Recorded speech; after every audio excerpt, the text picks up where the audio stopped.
नमस्कार मंडळी, श्री स्वामी समर्थ। आज आपण केळ्याची मुळूक करतोय। त्यासाठी मी इथे 3 केळी घेतली आहेत।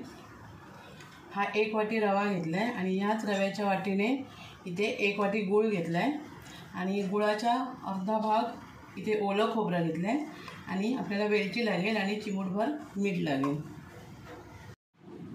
आता आपण ही केळी आहेत ना ती या किसणीने किसून घेऊया। जेवढी जमतील तेवढी बारीक किसून घ्यायची। नंतर हाताने मिक्स करायची ती। मी केळी घेतली आहे तिथे। आता याच्यामध्ये आपल्याला गूळ टाकायचं आहे।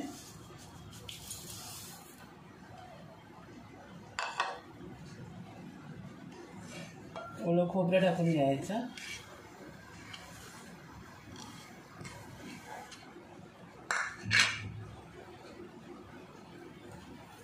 आणि रवा टाकायचा।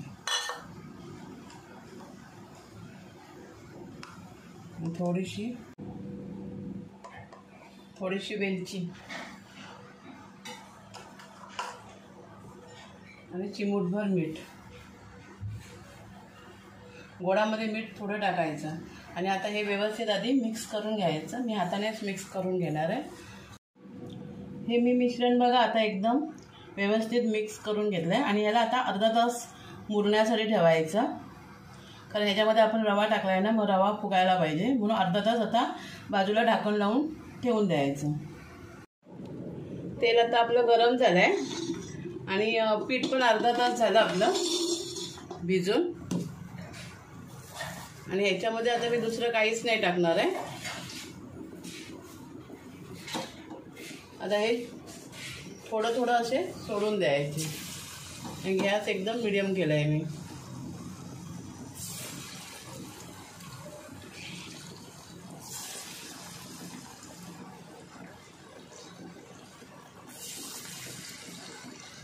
आणि ह्याच्यात मी सोडा वगैरे नाही टाकणार आहे।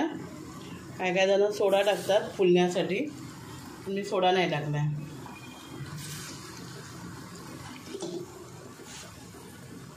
आणि असे मीडियम गॅसवरच शेकवायचे। तेल एकदा गरम करून घ्यायचं, नंतर मीडियम गॅस करायचा।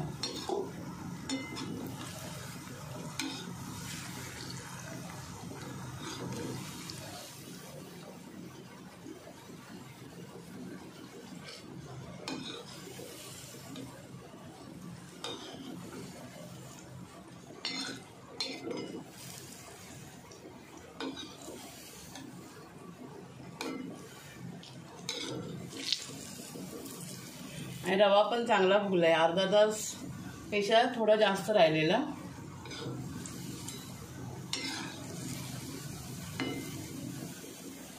या कलरवर आले ना की काढून घ्यायचे।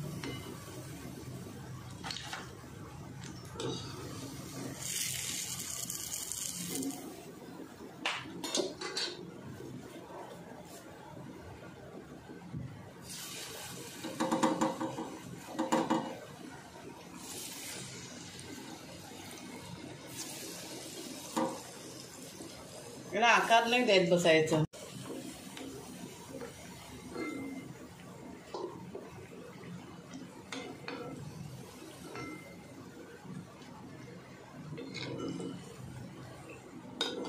खोबऱ्यामुळे ना याला चव पण खूप छान येते। आता मी सगळे असेच करून घेते।